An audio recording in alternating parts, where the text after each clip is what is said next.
1차 전도 여행이 어떻게 이제 진행되고 있는지 보시면 제가 1차, 2차, 3차 그리고 로마로까지 바로 어떻게 가는지를 제가 한번 표로 한번 이렇게 정리를 해봤습니다. 제가 정리한 건 아니고 요즘은 챗GPT한테 이렇게 해달라고 하니까 이렇게 해줬어요. 원래는 더 있어요. 더 있는데 본문은 없더라고요. 그래서 제가 본문까지 넣어서 해달라고 하니까 이렇게 정리해 주더라고요. 이제 연도로 보면 AD 46에서 48년, 한 3년 정도 1차 전도여행.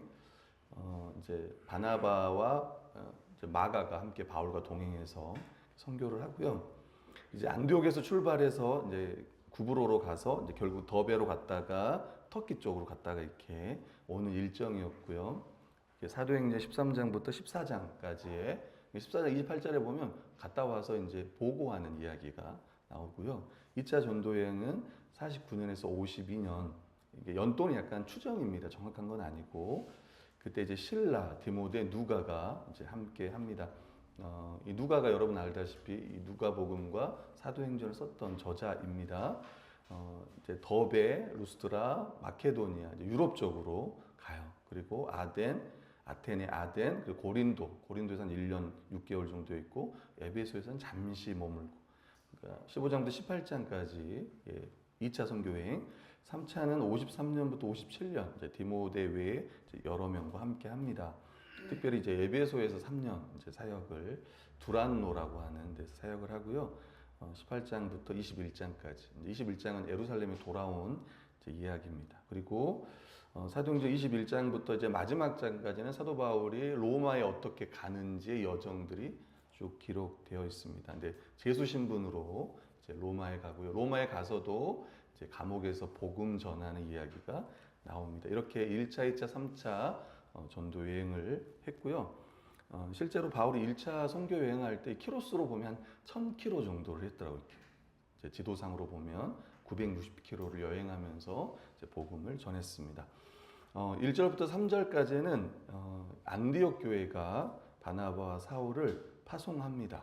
1절에 보면 이 안디옥 교회에 선지자들과 교사들이 있었습니다. 바나바, 시므온, 루기오, 마나엔, 사울 이렇게 5명이 이렇게 있고요. 시므온은 아프리카 출신의 흑인이라고 합니다. 그래서 니게르라고 하는 단어는 까만이라는 의미니까 아마 흑인으로 우리가 추정을 하고, 루기오는 북아프리카 구레네 출신의 사람이고요. 여기서 마나에는 헤롯 왕국과 관련돼서 유대인의 상급 계급의 가문에 속한 자, 심지어 이 왕과 함께 자랐다고 하니까 아마 신분이 높았던 사람인 것 같아요. 출신 성분이나 인종적인 배경이 서로 다른 다양한 사람들이 안디옥 교회에 있었고, 한 교회로서 또 선지자로서 교사로서 교회를 세워갔던 것을 이 말씀을 통해 볼 수 있는 것 같습니다. 이들이 함께 또 모든 교회 성도들이 함께 기도할 때 성령님께서 바나바와 사울을 따로 세우라, 그러니까 복음 전하는 자로 이제 따로 세우라고 말씀하셨고요. 이에 금식하며 기도하고 이제 두 사람에게 안수해서 이제 보내는 이야기가 나옵니다. 결국 1차 선교 여행의 이 시작, 주체가 누구냐면 성령님이시다. 그리고 안디옥 교회는 여기에 순종한 겁니다. 특별히 이제 기도하며 금식했다, 예배하며 금식하며 기도했다, 이런 표현들은 특별히 기도라는 것은 자신의 뜻이 아닌 하나님 아버지의 뜻을 구하는 거고, 또 이를 위해 금식하면서 지금 기도하는 게 나옵니다. 결국 기도의 목적은 뭐냐면 순종입니다. 성령의 인도하심을 구하고 거기에 순종하며 나아가는 것. 때로는 어떤 일에서는 더 긴급하고 또 급박하고 또 중요하기 때문에 금식까지 하면서 하는 거예요. 특별히 1차 선교 여행이 얼마나 중요한지 지금 교회는 이걸 성령의 이끄심 따라 금식하면서 함께 기도하면서 나가는 거예요. 사실 우리 교회도 아직까지 금식해 본 적은 없습니다. 뭐 개인적으로 금식하신 분들 있을 거예요. 건강검진으로 하는 건 아니고, 오해하지 않기를. 그것도 주님의 뜻일 수 있습니다. 건강하게 하는 거.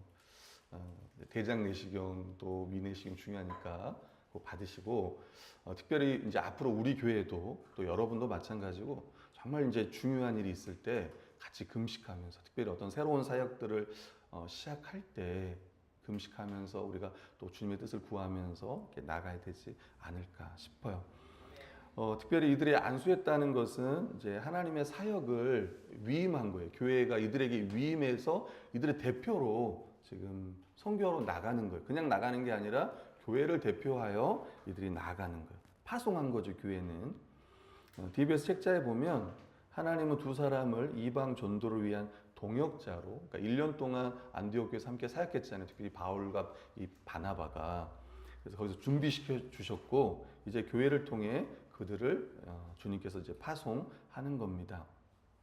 특별히 기도했다는 것은 이들이 이제 새로운 이 선교 사역을 위해 또 시작함에 따라 또 하나님께 지혜와 또 성령의 인도하심과 또 담대함과 또 이방 세로 나가니까 얼마나 많은 위협들이 있습니까? 보호해 달라고 이들은 기도했을 것입니다.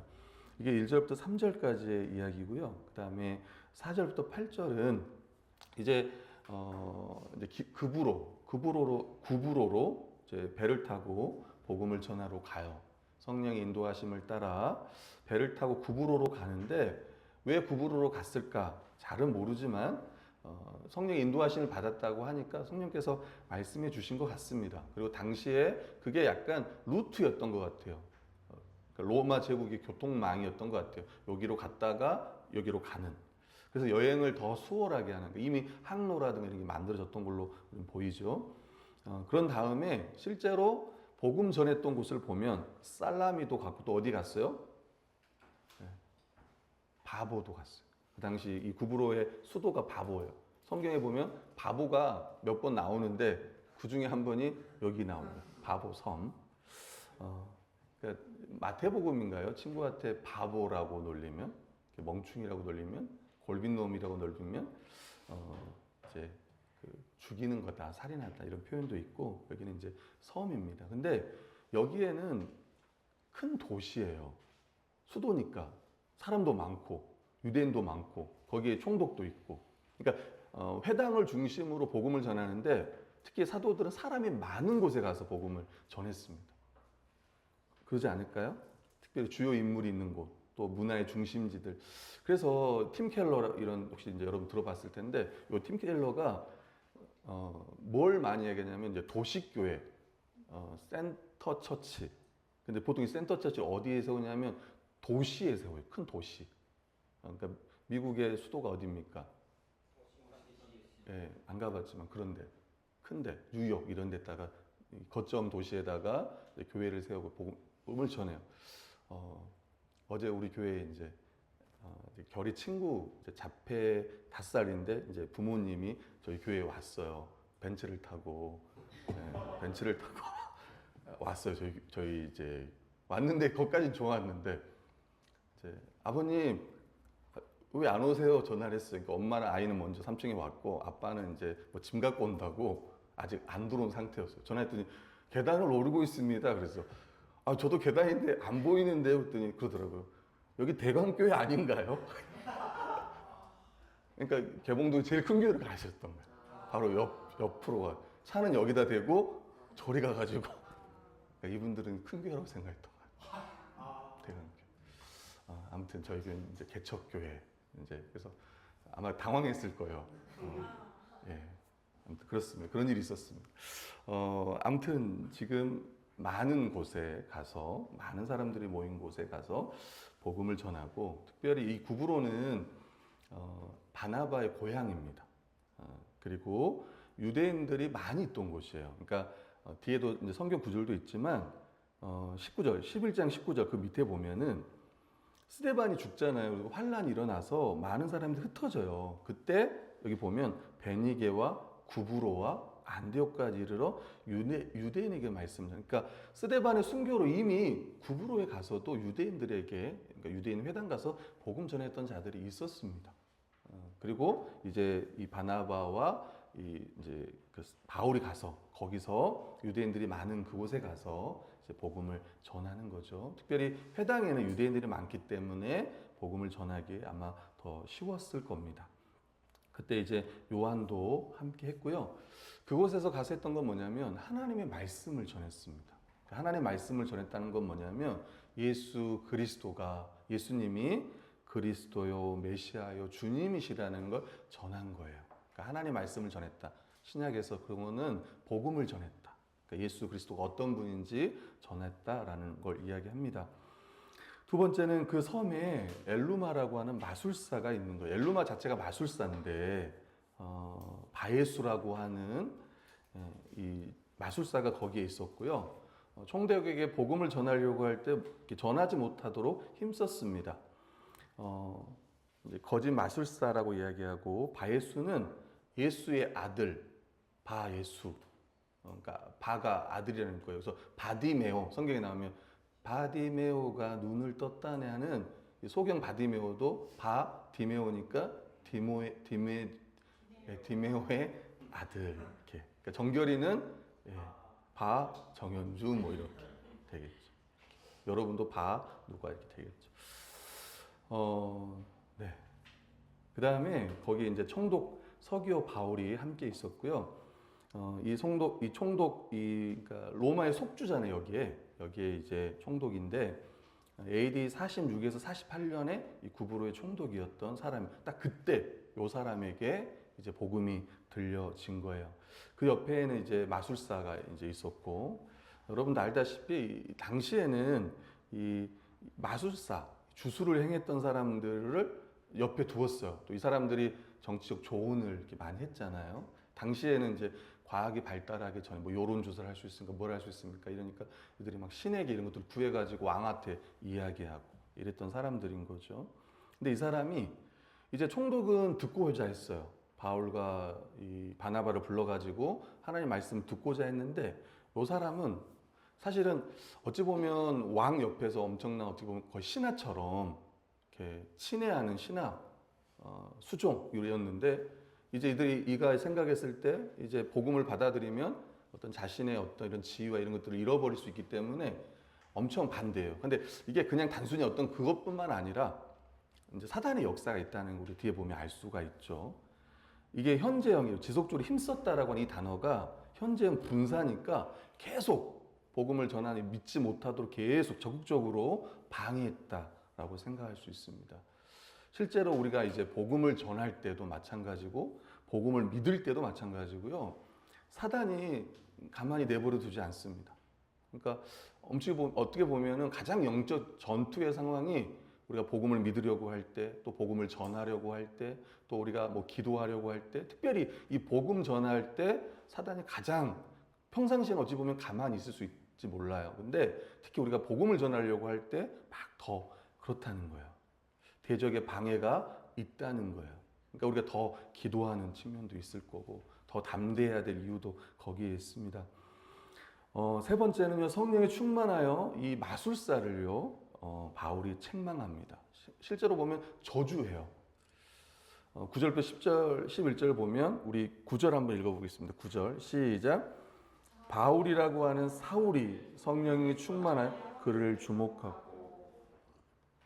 이제 바울이라고 하는 단어가 나옵니다. 바울은 이제 로마식 이름 파울로스라고 하는 로마식 이름이에요.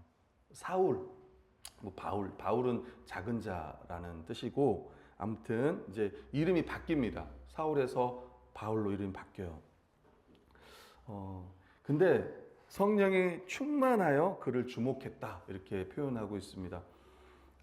그러면서 그 10절에 보면 뭐라고 하냐면 그 사람한테 마술사한테 모든 거짓과 악행에 가득한 자여 마귀의 자식. 원래는 자기는 바예수라고 그랬거든요. 나는 예수의 아들이라고 표현하는 그러니까 예수라는 말이 요호수아, 예수와 그러니까 어찌 보면 구원자의 아들 뭐 이런 표현이에요. 근데 그가 아니라 너는 사단의 마귀의 자식이다 이렇게 이야기하고 있고 모든 의의 원수다 이렇게 이야기하고 있습니다. 그러니까 성령 충만했던 이 바울은요, 이가 어떤 자인지를요 분별한 거예요. 그래서 우리가 보통 성령의 은사 중에 영분별의 은사가 있어요. 이게 이런 것들이 사탄의 역사인지 아닌지 그 분별하는. 그래서 그냥 바울이 그냥 그걸 안 게 아니라 성령 충만케 되어서 그걸 알게 된 거죠. 그 상태를. 특별히 이 사탄은요, 이렇게 사탄의 자식아 이렇게 말하는 것은 하나님을 가장 대적하는 존재가 사탄이지 않습니까? 또 하나님과 그분의 뜻의 원수가 사탄이에요.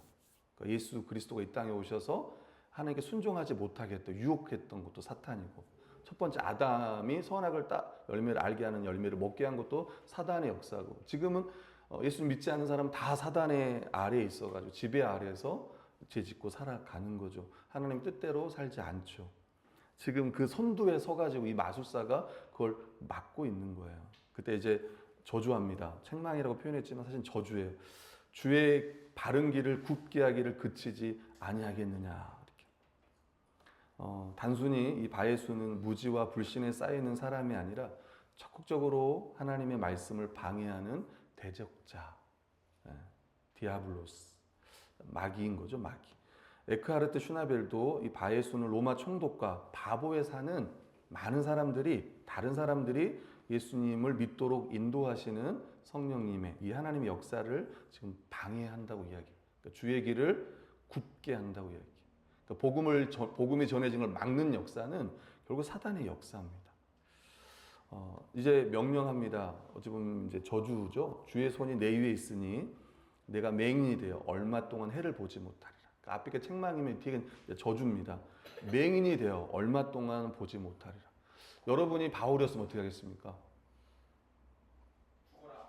죽어라.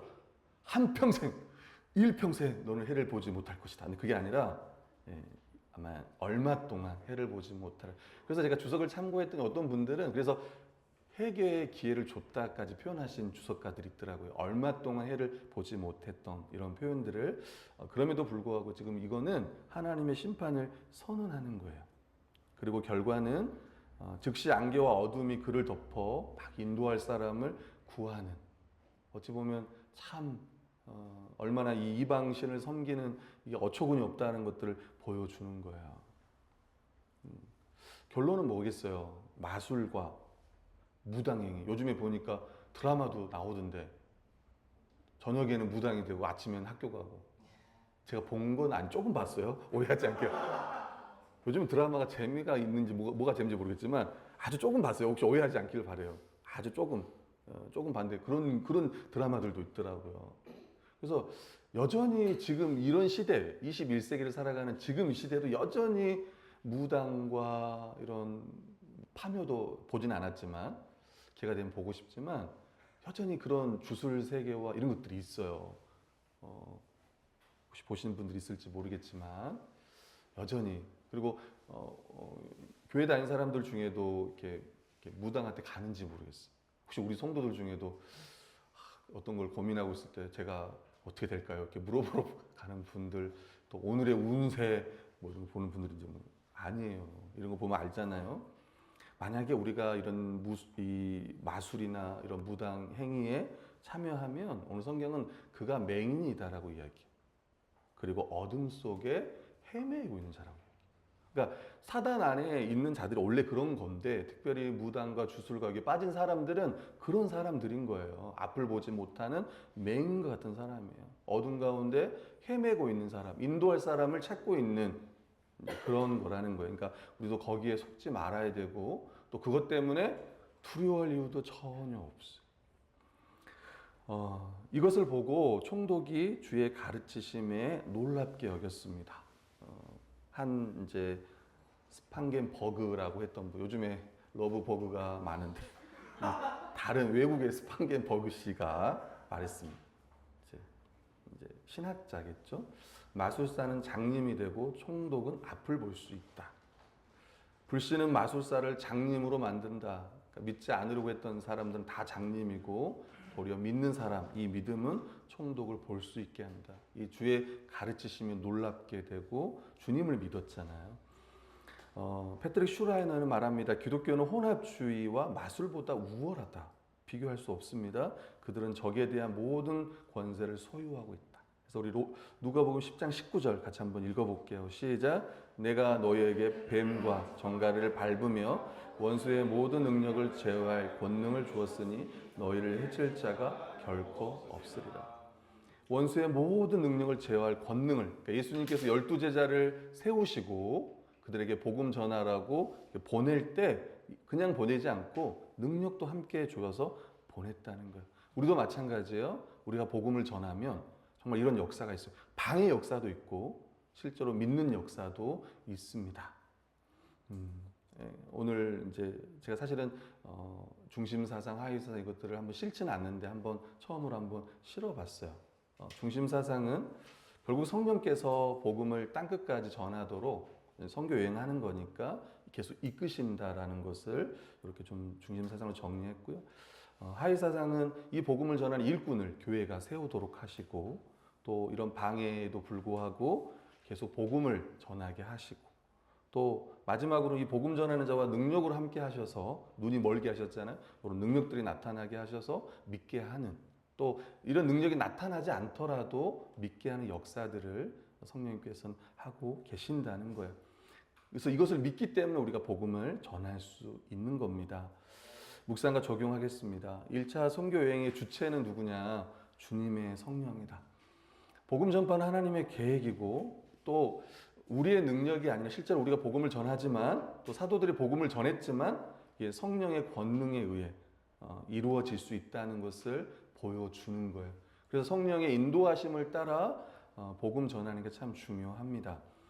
이것을 위해서 복음의 증인을 세우셨고요. 파송했습니다. 마가복음에 보면 예수님께서도 파송할 때 예수님이 산에 올라가셔가지고 원하는 사람들을 부르셨어요. 왜 산으로 부르셨을까? 일단 체력이 좋아야 된다. 많이 걸어야 되니까. 뭐 그런 걸 수도 있지만 산에서 그러니까 이제 보통 이제 누구를 생각하느냐 모세 같아요. 약간 모세. 모세가 여러분들 이제 하나님의 거기서 막 율법도 받고 막 이렇게 하잖아요. 마찬 약간 그런 이미지 같아요. 산에 올라가지고 원하는 사람들을 불렀습니다. 그때 12를 세웠어요. 그리고 세워가지고 그냥 복음 전하는 건 아니고 보시면 예수께서 그들을 자기와 함께 있게 하시고 그러니까 예수님과 함께 했습니다. 함께 교제하고 또 말씀 듣게 하시고 그리고 내보내셔서 말씀을 전파하게 하고 또 귀신을 내어 쫓는 권능도 갖게 하시고 그냥 보낸 게 아니라 함께 있고 또 그러니까 말씀도 들려주셨고 또 능력도 주셔서 보낸 거예요. 마태복음 28장 18절 20절에 보면요. 우리 같이 한번 읽어볼게요. 시작. 예수께서 나와 말씀하여 이르시되 네게 주셨으니 그러므로 너희는 가서 모든 민족을 제자로 삼아 아버지와 아들과 성령의 이름으로 세례를 베푸고 내가 너에게 분부한 모든 것을 가르쳐 지키게 하라. 볼지어다 내가 세상 끝날까지 너희와 항상 함께 있으리라. 아멘. 이게 이제 우리가 지상 대명령이라고 하는 예수님께서 승천하기 전에 마지막 제자들에게 했던 말씀입니다. 모든 하늘과 땅의 모든 권세를 주셨다고 이야기하고 가서 내가 분부한 모든 것을 세례를 주고 결국은 교회를 잘 세워라. 복음을 전해서 교회를 세워라. 이렇게 이야기하고요. 세상 끝날까지 너희와 함께 있으리라. 사도행전 1장 8절 같이 한번 읽어보겠습니다. 시작. 오직 성령이 너희에게 임하시 너희가 권능을 받고 예루살렘과 온 유대와 사마리아 땅끝까지 이르러 내 증인이 되리라 하시니라. 아멘. 바로 이 땅끝까지 이르러 내 증인 되리라. 이제 13장부터가 본격적으로 이제 이방 땅을 향해서 이 선교를 향해서 나아가는. 그러니까 이 교회를 통해서 교회 일꾼들을 세우고 또 주님께서 파송해서 복음을 전하게 하시는 거예요. 그리고 함께 하신다고 성경은 말씀하고 있습니다. 두 번째는요, 모든 사람을 위한 복음의 증인들 좀 생각해 보면 지금 누구에게 복음을 전하냐면 총독에게 복음을 전해요. 로마 총독. 여러분 그런 생각해 보신 적 있습니까? 내가 이제 집에서 하면서도 얘기했지만 여러분의 사장님, 우리 효창 형제로 말하면 SPC의 사장님, 회장님 죄송합니다. 회장님. 또 대통령. 그러니까 이게 자꾸 우리가 복음이 그냥 어떤 너무 이렇게 우리가 축소시키는지 모르겠어요. 내가 복음 전해야 될 대상도 내가 이렇게 축소하는지 모르겠어요.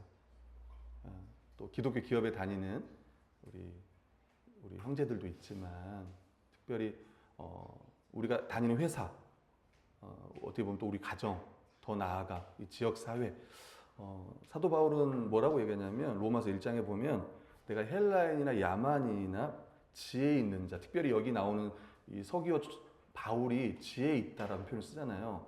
지혜 있는 자. 또 심지어 어리석은 자. 이게 다 내가 빚진 자라.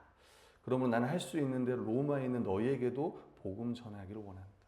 내가 복음을 부끄러워하지 않는다. 이 복음은 모든 믿는 자에게 구원을 주시는 하나님의 능력이 된다. 이렇게 표현하고 있습니다.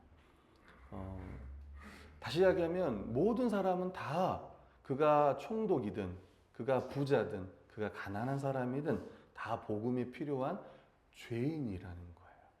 그리고 하나님은 모든 사람이 구원받기를 원합니다. 심지어 사도 바울은 로마서 9장 13절에 뭐라고 하냐면 자기에게 항상 큰 근심과 마음이 그치지 않는 고통이 있는데 그것은 뭐냐면 이스라엘 백성들 그들을 구원하기 원하는 마음이었어요. 심지어 내 자신이 저주를 받아 그리스도에게 끊어질지라도 원하는 바다. 내 구원이 취소되더라도 이스라엘 백성이 그렇다면 그러고 싶다라고 말할 정도로 정말 이스라엘의 구원을 원했던 사람이에요. 그러니까 이스라엘 백성뿐만 아니라 모든 사람이 구원받기를 원했던, 그러니까 우리가 바로 모든 사람을 위한 복음의 증인들이라는 생각을 가져야 돼요. 이 사람은 안 되겠지가 아니라 복음이 필요한 자다라는. 두 번째는요, 이 복음을 믿지 못하게 하는 사탄의 역사를 제가 이제 여러 가지 이유가 있잖아요. 제가 이것도 한번 챗GPT한테 물어봤어요. 복음을 믿지 못하는 이유, 이렇게. 전도하지 못하게 하는 이유. 그것들은 쭉 몇 가지 쭉 정리해서 나오더라고요. 그래서 한번 살펴봐도 도움이 될 것 같다 싶어. 첫 번째가 심리적인 이유래요. 심리적인 이유.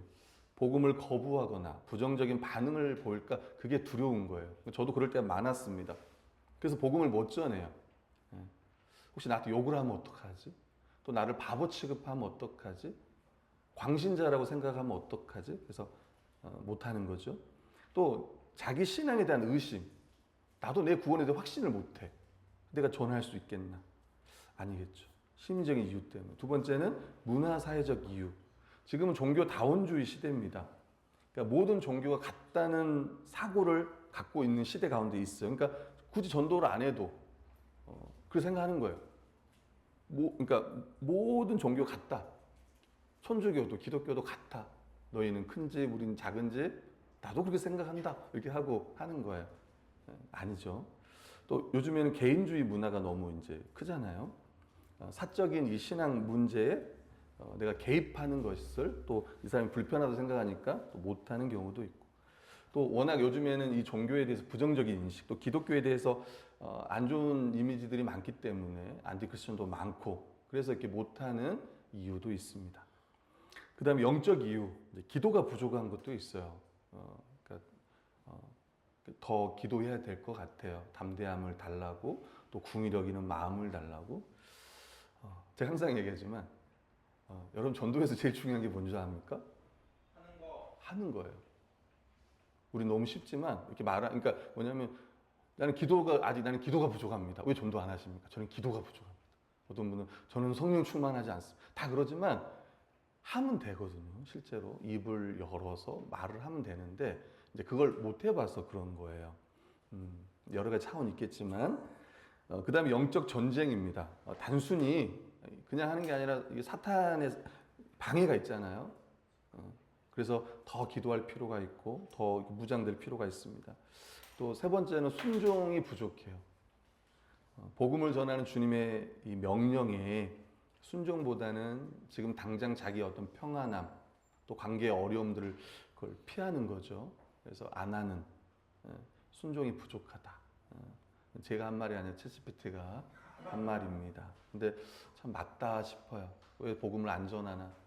순종하지 않는 게 아닌가 이런 생각 들고, 실천적인 이유는 훈련이 부족해서 전도 방법이나 대화 훈련 이렇게 말할 때 어떻게 전도해 보면 하는 이제 저희 때는 막 그런 게 많았어요. 뭐 왜 저 김정일은 그냥 내버려 두냐 뭐 이런 것도 있었고, 그다음에 이순신 장군은 어떻게 되냐 이런 것들. 이 사람들이 복음을 안 듣고 싶어가지고 돌리는 거예요. 그러면 당황하는 거야. 배우지도 않았고 교회에서 나는. 그때 이제 이런 것들 어떻게 하는 건지도 배우면 좋죠. 이순신보다 지금 당신의 영혼이 구원받는 게 더 중요합니다. 중요한 질문 하셨습니다. 요거 다 끝나고 한번 이야기해 보시죠. 나중에 안 물어봐요. 그거에 대해서 더 이상 문제를 안 삼고요. 그 사람은 당장 안 듣고 싶어서 했던 질문인데 이거는 좀 이따가 이야기합시다. 지금은 복음을 듣는 게 너무 중요하지 않습니까? 그러니까 이런 반대 의견을 처리하는 이런 방법들도 배우기도 하고요. 또 여러 가지 또 요즘에 많습니다.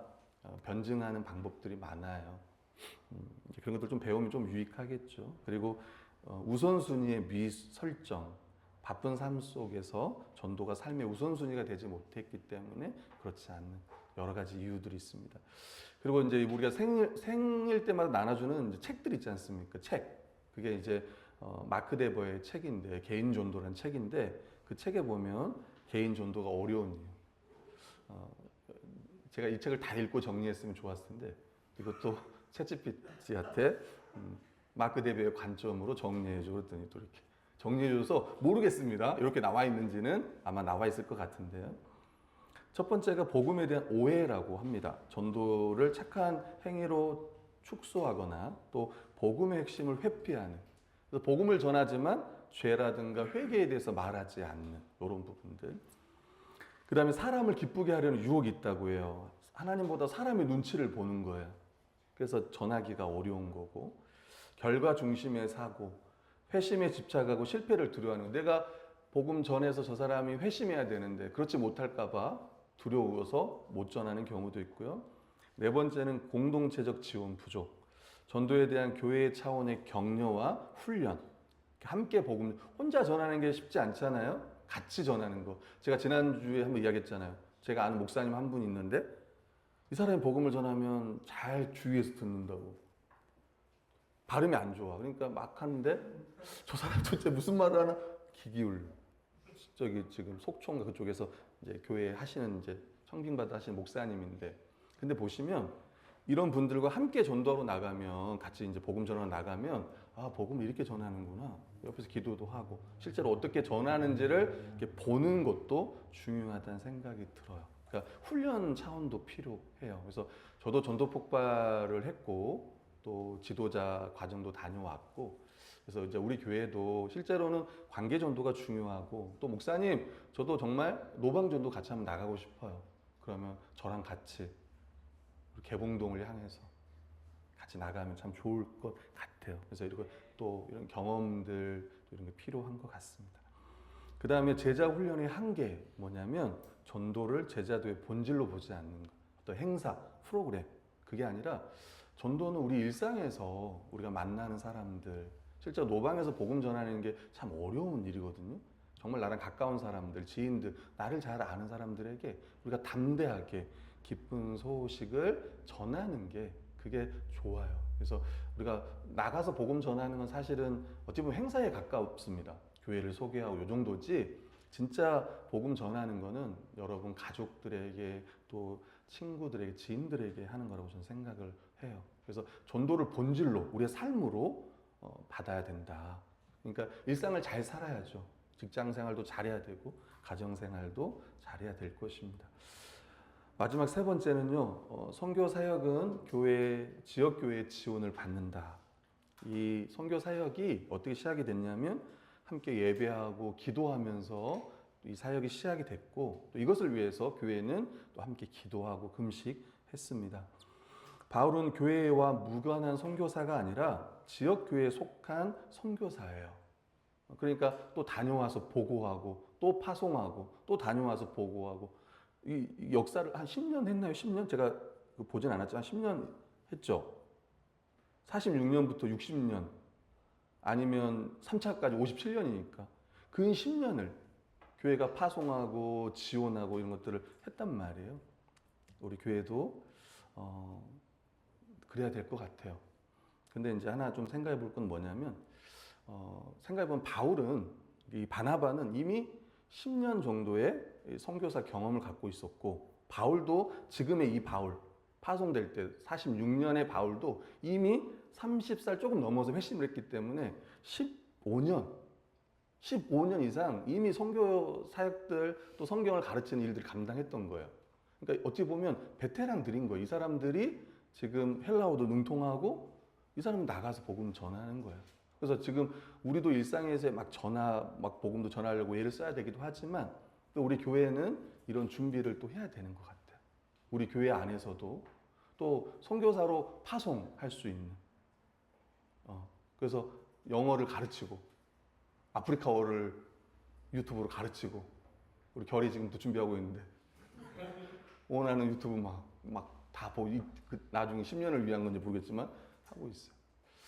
이건 우스갯소리로 하는 거지만 우리 교회도 마찬가지고 우리도 좀 선교의 지평들을 더 열면 좋겠고 우리 사랑하는 성도들도 혹여나 우리 청년들도 지금 이것들을 잘 준비해서 5년 후, 10년 후 선교로 나가고 또 파송하고 이럴 수 있었다면 참 좋겠다 이런 생각도 한번 해봅니다. 또 하나는 이제 중요한 건 뭐냐면 교회가 이렇게 파송하지만 그럼에도 불구하고 결국 이 바나바 바울은 성령님께서 그들을 세우셨고 또 파송했다는 생각들을 우리가 할 필요가 있다. 그래서 우리 교회도 하나님께서 원하시는 이런 선교의 정책들, 방향들을 위해서 기도하고 앞으로 더 이 일에 힘써야겠다. 지금도 많은 선교사님들이 나가서 사역을 하고 있습니다. 제가 아는 분들도 여러분이에요. 여러분들이 저한테 계속 기도 편지도 보내요. 저기 방글라데시아 이런 데서도 오고 저기 저 유럽 쪽에서도 이렇게 오고 근데 이제 사실 그들을 돕지는 못하죠. 기도 캄보디아 이런 선교사님들 기도하겠습니다. 성경 번역하고 이런 일들을 감당하는 몇 명의 선교사님들이 저한테 정기적으로 계속 기도 편지, 후원 편지 이런 걸 보내요. 가끔 저희 교회에 오면 식사도 대접하고 선교비는 아니지만 얼마 조금 지원해 드리긴 하지만 그래서 이제 우리 교회도 앞으로 이런 그래서 우리가 선교헌금도 하고 하잖아요. 그래서 더 도왔으면 좋겠고 또 더 적극적으로 우리 교회가 또 복음 전하러 또 나가는 그런 일들도 있었으면 좋겠다 싶습니다. 또 그것을 위해서 복음으로 잘 준비되었으면 좋겠다. 우리 교회는 나가가지고 막 율동하고 막 모집하고 그것도 필요할 수 있을지 모르겠지만 복음을 전하러 가면 좋겠다 이런 생각을 합니다. 네, 마지막으로 저희가 지난주에 제가 설교를 하면서 우리 교회도 그러니까 베드로가 감옥에 갇혔을 때 성도들이 위해서 막 기도했지 않습니까? 교회가 어려움을 당할 때, 특히 복음을 전하는 일에 어려움을 당할 때, 또 이것도 지금 어떤 새로운 사역을 위해서 기도하고 막 금식하잖아요. 그래서 우리 이제 정회원들 같이 회의하면서 같이 기도하면 좋겠다. 우리도 한 주간 특별히 우리 사랑하는 성도들 가정에 제가 생각해 보면 7년 동안 있으면서 가장 힘든 지금 시간들을 우리가 보내는 것 같아요. 저희 가정도 마찬가지고 우리 사랑하는 성도들의 가정도 마찬가지고 그렇다면 우리가 기독교인으로서 여기서 그냥 힘든 대로 이렇게 어떤 건 힘든데 버티면서 가야 되는 것도 있지만 그거는 기도하면서 버티고 가는 것 같아요. 함께 기도하면서. 그래서 일주일 동안 우리가 좀 같이 기도했으면 해요. 그래서 사실 교회에 나와서 함께 기도하면 좋지만 그 현실상 어렵고 또 지역이 떨어져 있으니까 그래서 저희가 아침에 6시부터 6시 반, 또 저녁에 9시 반에서 10시 두 번 오라는 이야기가 아니에요. 혹시 오해하지 않길 바라고 오실 수 있는 시간대, 가능한 시간대 아침에 기도하고 하시고 출근도 좋고 아니면 아침에 오려오신 분 퇴근해서 9시 반에서 10시 그리고 이 줌이 24시간 열려 있어요. 여러분 24시간 열려 있어요. 기도의 집이에요. 일주일 동안. 그래서 아무 때나 들어오면 중요한 건 뭐냐면 혼자 있을 때가 있으니까 그 시간대 들어오면 그래도 볼 수 있는데 다른 시간대 들어오면은 못 봐요. 그러니까 누가 있는 것도 아니니까 그 정한 시간대에 들어오시면 그리고 혹시 정한 시간대가 아니면 그냥 여러분 위치에서 기도하시면 될 것 같아요. 그래서 다른 뭐 설교하고 내는 게 없이 딱 들어오면 같이 음악 들으면서 그 안에서 같이 기도하는 그냥 그거는 다른 거 아니고 인사도 안 합니다. 그냥 네. 왔을 때 지금 저 사람이 기도하고 있구나 이 정도지 뭐 서로 거기서 말하거나 채팅은 가능합니다. 채팅은 혹여나 이 기도 제목으로 기도해 주세요. 그러면 이제 그거 보고 기도할 수도 있고 그리고 예배팀에서도 오늘까지 기도 제목을 정리해서 올려주시면 그거 가지고 내일부터 함께 같이 기도하겠습니다. 제가 이제 아까 말했던 것처럼 이 기도가 중요한 게 뭐냐면은 주님이 원하시는 주님의 뜻대로 사명을 감당하는 믿음의 가정, 또 그리스도의 증인이 되는 교회가 되도록 함께 기도하기 원해요. 그게 무슨 말이냐면 자칫 내 뜻을 내가 이렇게 기도하니까 이루어 주십시오. 그게 하나님 뜻이면 하나님께서 이루어 줄 거예요. 그러니까 내 뜻을 구하는 기도가 아니라 정말 하나님의 뜻, 주님의 뜻, 주님의 그 인도하신 가운데 내가, 우리 가정이, 또 교회가 순종하며 나갈 수 있도록 그렇게 좀 기도하는 시간이 되었으면 합니다. 그러니까 순종을 위한 기도해. 또 이런 어려움 가운데 하나님께서 믿음을 주셔서 좀 잘 이겨내고 나갈 수. 아침 저녁으로 함께 기도하기를 원해요. 그래서 자유롭게 그 시간대에 들어오셔서 함께 하고 기대했으면 좋겠어요. 성령의 그 충만과 그 성령의 인도하심을, 그 도우심을 또 교회가 함께 기도하잖아요. 여러분의 개인 기도 제목을 가지고 우리 모든 교회 성도들이 함께 기도해요. 그래서 그냥 어렵다만 하지 마시고 힘들다만 하지 마시고 함께 기도합시다. 아멘. 아멘.